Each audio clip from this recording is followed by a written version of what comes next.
फांसी या फांसी घर, जहन में ये शब्द आते ही रोंगटे खड़े हो जाते हैं। फांसी का जिक्र आते ही सामने मौत दिखाई देने लगती है। क्या आपने कभी सोचा है कि कैसा होता है फांसी घर, कैसे लगाई जाती है फांसी, कैसा होता है जल्लाद? क्या कुछ मनोदशा होती होगी फांसी से पहले की तैयारियां करते वक्त उस टीम में शामिल लोगों की?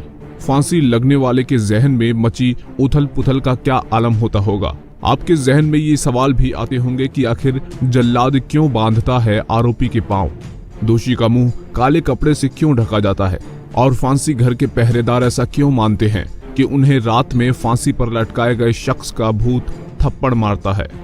आइए जानते हैं इन तमाम सवालों के जवाब, जिन्हें सुनकर आपके रोंगटे खड़े हो जाएंगे। नंबर 1, जल्लाद बांधता है आरोपी के पांव। फांसी से पहले तीसरी रस्सी से आरोपी के हाथ पीछे करके उसी समय बांध दिए जाते हैं जब उसे काल कोठरी से निकालकर फांसी घर की ओर लेकर आया जाता है। फांसी की सजा पाए इंसान के पैरों के नीचे सफेद घेरा खींचा जाता है ताकि काल कोठरी से लाकर इंसान को उसी सफेद घेरे के अंदर दोनों पांव रखकर खड़ा किया जा सके। इस निशान के ऊपर ही वो रस्सी का फंदा रखा होता है जिसे इंसान के खड़े होते ही बिना समय गंवाए एकदम कस दिया जाता है। ये काम जल्लाद करता है। पांव बांधते समय जल्लाद इस बात का बहुत ख्याल रखता है कि आरोपी कहीं पांवों से जल्लाद के ऊपर हमला न कर दे। नंबर 2, इसलिए ढकते हैं दोषी का मुंह। आरोपी जल्लाद या किसी और को या फिर फांसी के फंदे को अपनी आंखों से देखकर गुस्से में विरोध पर न उतर आए, इसलिए उसका मुंह रुमाल से काल कोठरी के भीतर ही ढक दिया जाता है ताकि उसे अपने आसपास लोगों के होने का एहसास तो हो सके, लेकिन वो किसी से नजर न मिला सके। फांसी से ठीक पहले अगर मरने वाला अपनी कोई वसीयत लिखाने की इच्छा जाहिर करे तो वसीयत लिखने की जिम्मेदारी फांसी घर में मौजूद मजिस्ट्रेट पूरी करता है। साथ ही रेत की बोरियों के वजन से फांसी के समय इंसान का शरीर तड़पता हुआ फांसी कुएं की दीवारों से न टकराए। नंबर 3, फांसी का सामान।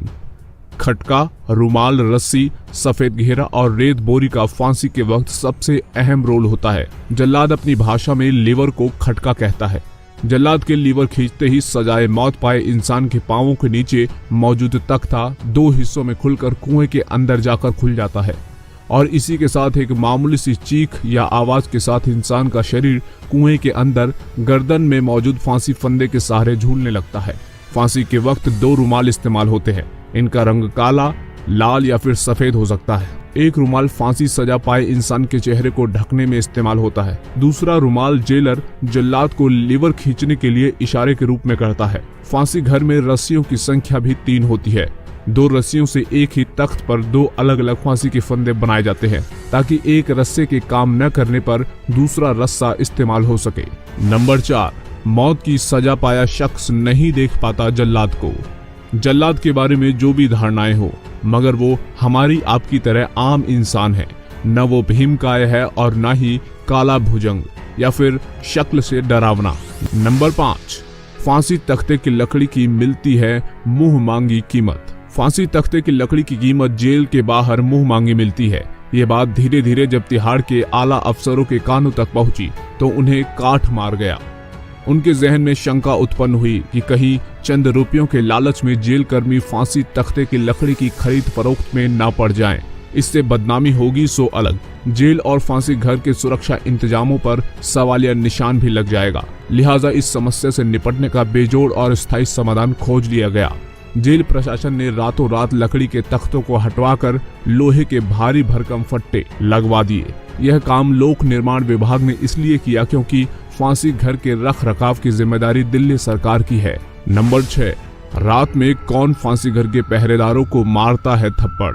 फांसी घर जैसे वीरान डरावने स्थान की पहरेदारी करना आसान नहीं है। कहा जाता है कि कई साल पहले तिहाड़ जेल के एक संतरी यानी पहरेदार की रात के वक्त फांसी घर के रखवाली की ड्यूटी लगी थी। ड्यूटी भी अकेले ही कर रहा था। किसी वक्त उसे नींद की झपकी आ गई। तभी उसे एहसास हुआ कि उसके किसी ने थप्पड़ मारा है। इस एहसास ने उसे पसीने से तरबतर कर दिया।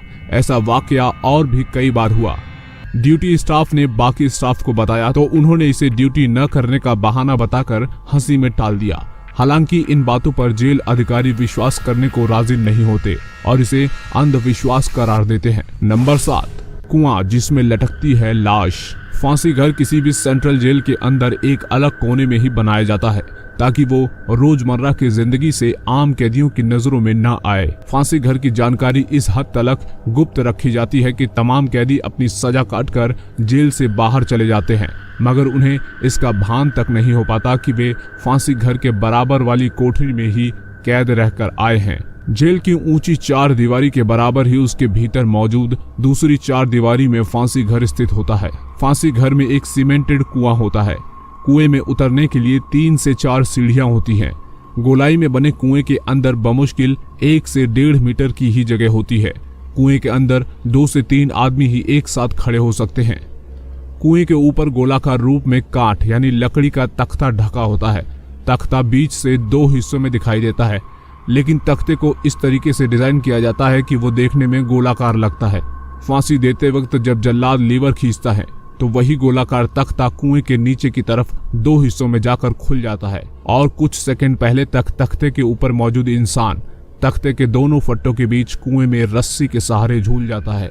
नंबर 8, फांसी घर ला देता है जेल अफसरों को पसीना। दरअसल फांसी घर एक तो पहले से ही जेल के उस कोने में बनाया जाता है जो बिल्कुल सुनसान होता है। यही कारण है कि जिसके चलते कभी भी किसी फांसी घर पर कोई जेल कर्मी निगरानी या ड्यूटी करने पर राजी नहीं होता।